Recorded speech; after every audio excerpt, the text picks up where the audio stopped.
So today we're going to talk about the 5 things that I love about the TAPIF program, and I'm going to throw in some myths about the TAPIF program as well.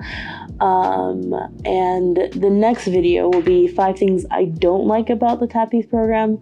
I thought about doing it all in one video, but I felt like I wanted to just make 2 videos out of it. Yeah, so we're going to talk about the 5 things I like about it, because I always like to start out positive, and then next week will be the video of 5 things I don't like about the TAPIF program. But we're going to get started soon. I am just about to take my pup up and allow her to go outside, but I have to get settled in, and then I'll come back and talk about those 5 things. So I am back. It took a little longer than expected because I took my dog out, but I was talking with the neighbors. I was talking with my neighbors, essentially, and his friends, and it was a really interesting conversation. But I am back now, and I don't want to put this on my thingamabobber. So anyways, top 5 things I love about the TAPIF program. I started this video a while ago. Actually not a while ago, maybe a couple of days ago. I make it sound like it's like a month ago. No, I started this like about a month ago, and I started to do it, and I was like, oh, this would be cool if I was walking around and saying the 5 things I love about TAPIF, but it didn't work out. It was cold. I was in a hurry, and I probably think it was more of the fact that I was in a hurry that I couldn't do it the way I wanted it to be done. There you go. So anyways, top 5 things I love about the TAPIF program. The first thing is that it exists. Number 1, the fact that the TAPIF program exists is absolutely amazing. It allows for all people from all over the world that speak English to exchange culture, but also language with each other, and stuff like that. So the TAPIF program, I love the fact that it exists because it allows me as an American to come to France and to learn the culture and the language. So I love that. That's the part that I love the most. So number 2, actually before I go to number 2, I'm going to talk about the myth that you have with TAPIF. TAPIF is not only for Americans. It's not only for Canadians. It's not even only for Americans, Canadians, and British people. It's any country that potentially has English as one of their languages. So you have people from all over the world come and teach English here. So you'll have people from Africa, you have people from India, you have people from even Singapore, I'm sure. I don't know Singapore exactly, but the people I know directly are from Africa, India, and all those other places. So there's a whole myth about TAPIF as it only belongs to Americans, are allowed to go to France and do this thing like we're the privileged one. They're allowed to take on this program. It's not true. And I heard it in a couple of videos. I think one of the videos I heard was like the Francophile or whatever. It doesn't just go to Americans. It goes to, different countries. Now, because some countries that's not their main language, they will have to take like an English exam to prove that they can speak English. Like if they have multiple languages, like India has like so many languages, they want to make sure that the English language that you're going to teach is well enough that you'll be able to teach it. So they have to take an exam. So the requirements change throughout the different countries, but pretty much everyone has to learn the B1 level of French, and you have to know English, pretty much. That's like the core requirements, and you have to have some college experience. Now, also to prove your level of French, that's also something that's varies from different countries to countries. The United States follows the EU sort of EU standards of language learning. So if you just take a college class, then you're fine. You're sufficient because you took a class that is based on what they view as the standard for, the language learning in the EU. So it's different from American. So that's when it varies. So it varies on like how to prove your level of French and how to prove your level of English. In America, we don't have to prove our level of English at all because our main language is English, even though it's not our official language.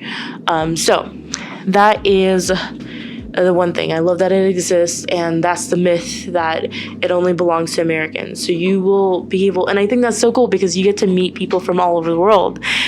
So I love that part, the fact that we are able to like have other English and other cultures involved. So not only you're getting culture of the French culture, but you're also getting cultures with the other assistants.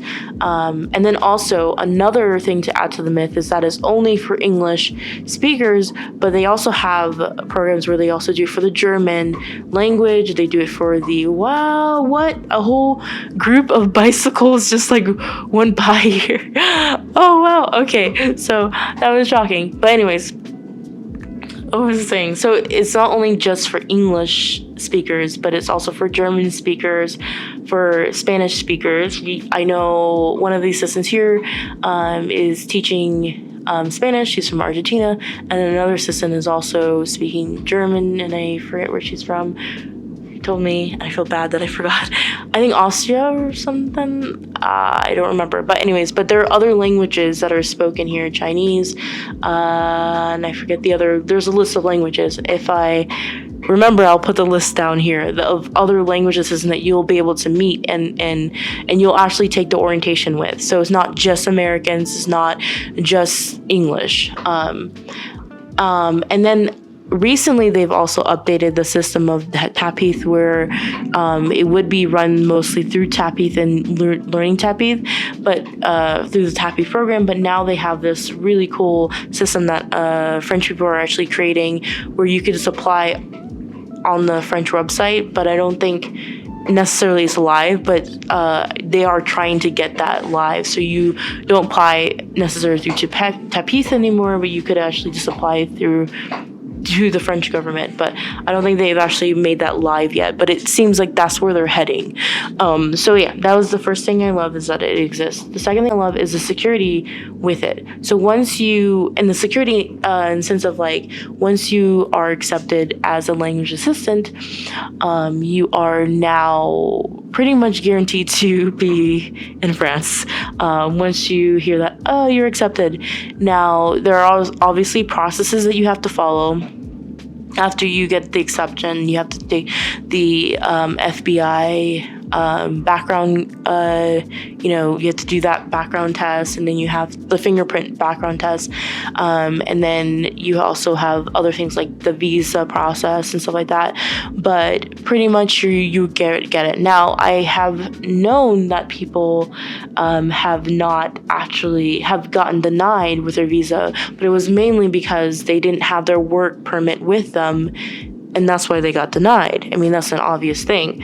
So you always want to wait until you get it. You're like, oh, but I want to make sure I get it on time. It's always best to make sure that you have your work permit because you don't know the time that you will. Now, what happened from the one I know of experience, were scheduled the appointment because they had some conflicts of traveling. They had to like switch over or something like that because they were doing it. This is their second time doing it, and they wanted to just be in America for a certain amount of time, then switch with their significant other so that they could go and do the visa process and stuff like that.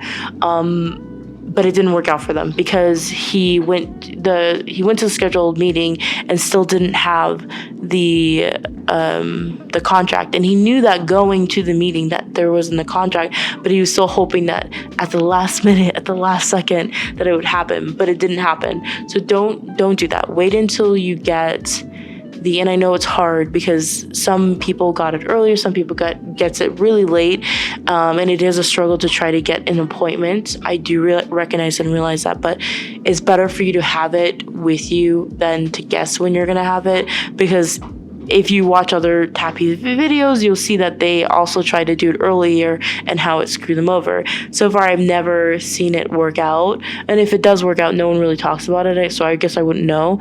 But yeah, so anyways, I love the security about it.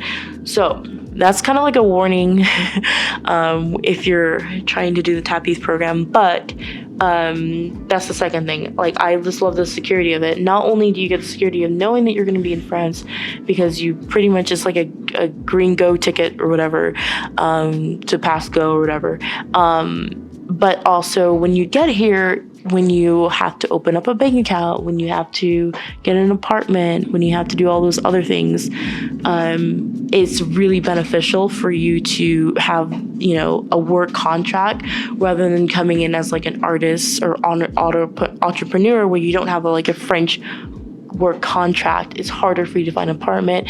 Everything's just harder. Like getting a bank, finding an apartment, all that stuff becomes so much harder than if you didn't have those things. So it's almost like the gringo as a student. Like if you come in as a student, you have the support, and in this situation you have the support of not only the fact that you have a work contract, but also you also have a mentor teacher that can help guide you. Now, my mentor teacher wasn't so hands-on as some mentor teachers that I've heard in France. They're more hands-on. They would actually take their teacher's assistant to the bank and then open it with them. My teacher's assistant did not do that at all. I did everything on my own. I found the apartment on my own. She did help me at one point to get to an appointment for an apartment, but that was the extent of the sort of help that I got from her. But honestly, like I didn't really need it. Like I didn't really need my mentor teacher because it was that easy to do it in the city. Now, if it's maybe like Paris or bigger city, much bigger city than I am, then maybe it'll be harder for you to do those things and you may need more help from your mentor teacher.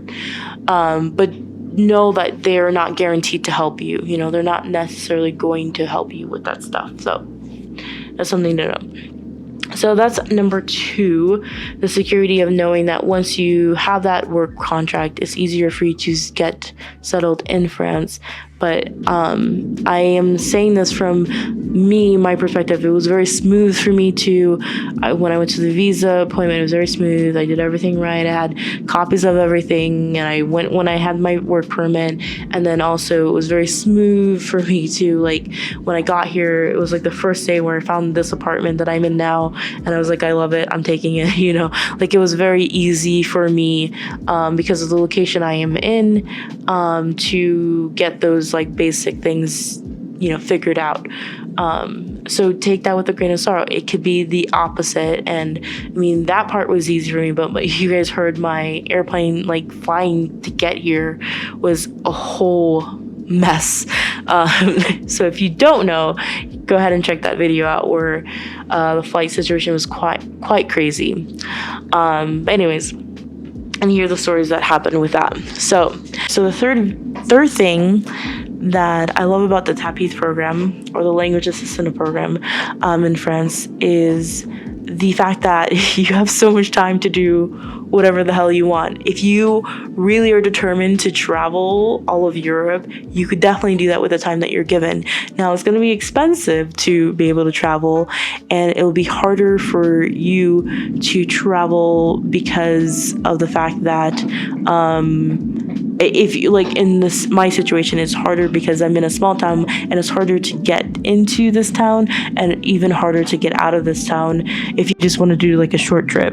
It's not like Paris where you could, literally take a metro to the airport and it takes you anywhere in the world pretty much. Here there's only one airport situation, and it flies to Paris and back. And it seems nice, but the cost to do it is very expensive. So and then it takes you, if you have to leave Aurillac, you have to always wake up at like 3-4 o'clock in the morning to catch a train that's at 5 o'clock. There's no like, getting up at 8-9 o'clock and going. There's no multiple trains. You either take it in the morning or you're basically screwed. So that's another thing that I love about the program is you are able to travel, and you're able to do what you want to do here. Like, you have so much time. You only work 12 hours. And I love my mentor teacher because she automatically just took Friday off for me. She's like, you get a 3-day weekend. This is meant for you. So I love the fact that she just automatically did. I didn't have to ask, and she just gave it to me. And she's also very cautious about, like, she's more strict about, like, making sure I only work the 12 hours than I am. I'm like, I wouldn't mind working. Well, I know it's not allowed, but I still, like, I'm not as strict as her. She's like, no, you only work your 12 hours because that's what we just want to make sure that you are working what we're paying you. And I love that. And so she's really cool with that. And I just love the fact that you have so much time to do whatever. So I do art, I go to the library, I take photography pictures, I work on my business, I work other jobs as well, and I'm able to do everything that I want to do while enjoying the French culture and the French people and the language and stuff like that. So I think that is something that I love, and I realized that my SD card is running out and my camera's about to die. I have 2 minutes. Okay, so I'm definitely gonna have to, like, pause this and figure that stuff out. But let me finish up the third one. Yeah, so I love the fact that there's so much time to be able to do what you want to do. It's kind of like a really nice sort of, it doesn't feel like work. Even when I'm working, it doesn't feel like work. And it's so much fun. Like, I have so much fun teaching the kids English, and we always are playing, like, a game, and they love it. And they're also teaching me French as well, because, they don't know English as well, so I'm learning from them as well. So it's kind of like a really cool exchange. So I just love the fact that it's relaxed and I have time to plan. The planning, some people made it seem like it's a lot of planning that you have to do. It really isn't that much. You want topics to talk about, and you just make games out of it. There's so many resources that you could use to make the class exciting. And I think I'll make a video separate just talking about, like, what courses you could create or whatever, the teaching side of it. But it really doesn't take that much time, and I already know I love teaching because I've taught before this program. So for me, it was just kind of like, oh, now I get to teach English, this is cool. So so I'm gonna I'm in a different view, but we are back. So I talked about 3. Now I'm on my 4th one. So the 4th thing that I love about the TAPIF program is that I love the fact that they have a wide range of ages. And I love the fact that I think it's from, like, if I don't get it right, I'll put it up here. But the ages that you're allowed to do TAPIF is quite large. So it's like from, I think, 18 or 20 or something like that to 35, something like that. 18 to 35 or something like that. I love the fact that they do have that wide range of ages allowed. And I do know that, like, some people in other videos were like, oh, it's not meant for, like, anyone who's over, that are not in their 20s, like, it's not gonna be, like, good for you. And I understand their perspective because it's more like the financial thing, you want to get started with your career. But also, I am still doing my career. I still own my business. I still am doing the things that I would do, but I get to experience it in France. So I think if you are like me, where you are mostly working from home anyways, why not just do it in France and then, like, carve out just 12 hours a week to teach English.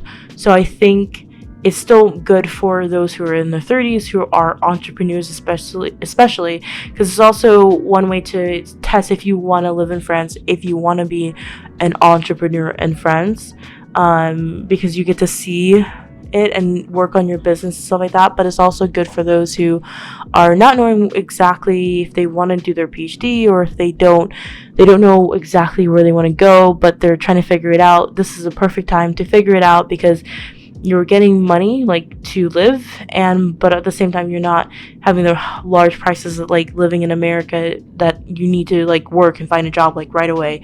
It gives you a moment to like breathe. So like even after college you're done, even years after, like if you're deciding to transition your life, this is a perfect opportunity to do that here in France. But of course, I would always say that you have to love teaching.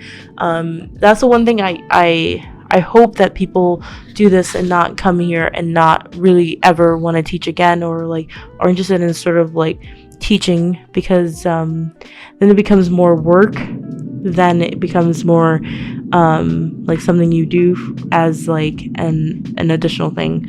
But I mean, again, you could hate teaching and still come. I don't know why you would, but I mean, you still come for those other reasons, like transitioning, stuff like that. It's only 12 hours. It's really not that big a deal.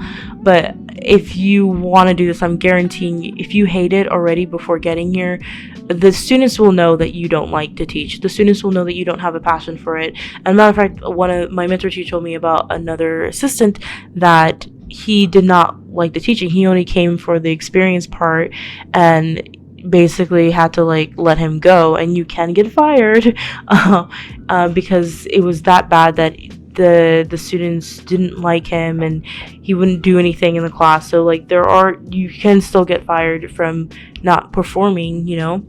I think she really discouraged him to like, maybe you should just go back home, rather than actually like canceling his contract or whatever. But that's something you could do. So I love the fact that there's an age range of that high, like 35. So it allowed me to be able to do it. I could do it, you know, for both years.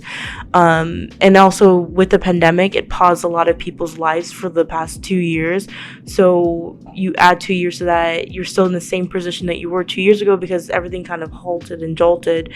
So this is a perfect opportunity. I never would say this is not only for 20-year-olds that are wanting to do this. That's ridiculous. Like, obviously the program is up to 35.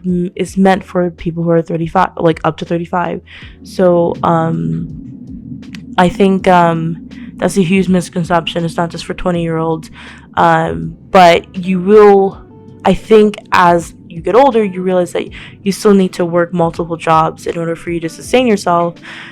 So what I'm saying is, come here knowing the fact that you're not going to be making bank. You're going to be making, in some cases, is barely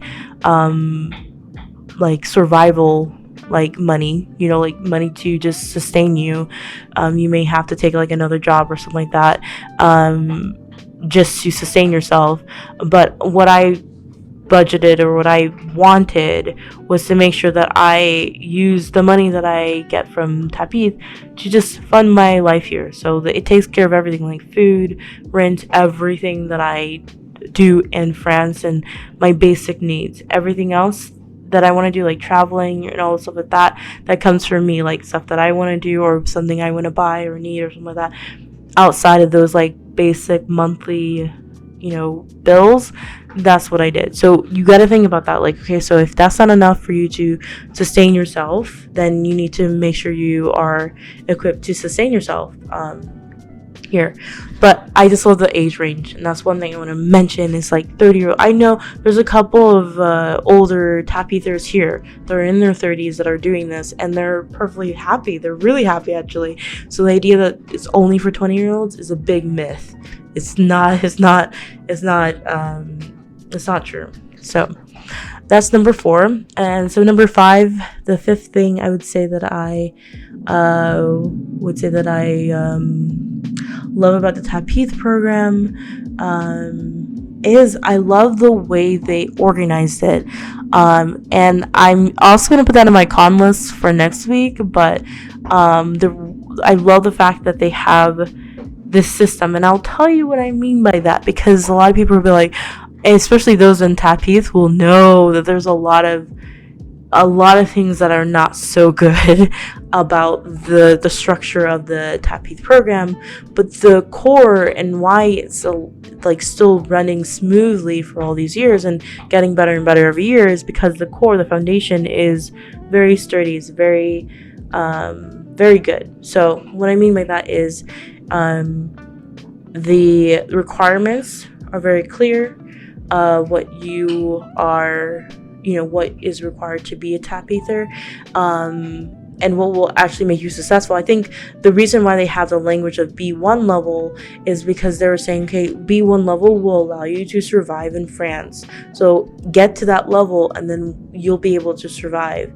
And that's why they do it. They don't do it just because they're trying to be mean or anything. And B1 level is, to me, kind of too low because everyone around you is fluent, like all the French people are fluent, and your B1 level still seems in a way elementary to how many vocabulary words there are in the French language. So B1 level is barely survivable. So I would say B2 level would be good, but don't feel pressure. And I talk about this in my language anxiety. Don't feel pressure to be at a higher level. Just take it while you're here. Take your learning as comfortable as you are. And as a teacher who teaches English, and before I even got here, I was teaching English. I always tell my students to, like, it's okay that you don't know. Just take your time. Every student has a different level of learning. As long as you're trying your best, then you're fine, So, but you do, for the program, need a B1 level. So get to that B1 level, and then take your time learning the language. Don't feel anxiety about it, because if the more anxiety you feel about it, it's just going to make your language learning of French much harder, and so much anxiety about learning the language will start to creep up. So so I think that the structure is there to set you up for success. So they have like those requirements that are good. Like you have to have some college experience, which I think is important, because if you come straight out of high school into this program, you won't be able to have the maturity to be able to teach a class, or you haven't actually had a college level essay to write or any of those things. So those are kind of important. Me, I have a master's degree, so I knew that was not a problem with me. And I also have teaching experience. So for me, it was like, I love the fact that they do say you have to have some college experience, because it's very important. I love the fact that when you get here, or even before you get here, you're assigned to a mentor teacher, and that mentor teacher is almost like a lifesaver, and that teacher becomes like literally your mentor. Helps you in terms of like how things operate. They're the ones that typically give you the schedule, and then also they're the ones that kind of help navigate you while you're moving into France. So it's both like teaching, it's mentoring you in the educational side, but also in like the lifestyle side. I don't know if I just have an amazing mentor teacher, but she's really cool, and she was very welcoming, and she helped when she could. She wasn't like baby step me in like the things, so it was kind of like I was independently on my own, but I prefer that. I don't really want the hand holding thing, so it worked for me. It was perfect, like, but I know some assistants would probably want that, because I've heard them talk about how their mentor teacher doesn't help them enough and stuff like that. So just be cautious, like, you may have a mentor teacher that doesn't help as much, but I love the fact that you have the mentor teacher, and then when you get here, everyone goes to orientation. Like, I love the structure of like how they had the timeline going. They let you know, like, this, between this time and this time you need to apply for the visa, and like they give you basically the perfect guide. But there are a lot of holes into it, and I will talk about that in the next video of the 5 things I do not like about the TAPIF program. But thank you for joining today. I always forget to say like and subscribe if you want to watch more videos. Share the videos, please share the videos. It does help, or just even like the video. That does help a lot. I'm doing this channel, which I don't think I talk about very often why I'm doing it. It's because I felt that there's a lack of this information for assistants, but also from a perspective of a person of color talking about the program. Now I'm going to talk about more about like how it feels to be a person of color working in, especially like a small town, where I'm the only African American person in REAC, in the English, teaching English. So that's also something That's different from what I'm used to in America. We're a very diverse bunch of people, so it's very different. Yeah, so don't forget again to like, subscribe, and share the video. And oh wow, okay, it looks like it's gonna die soon, but yeah, that's it for this week. Next week I will talk about the 5 things I don't like about the TAPIF program. And bye.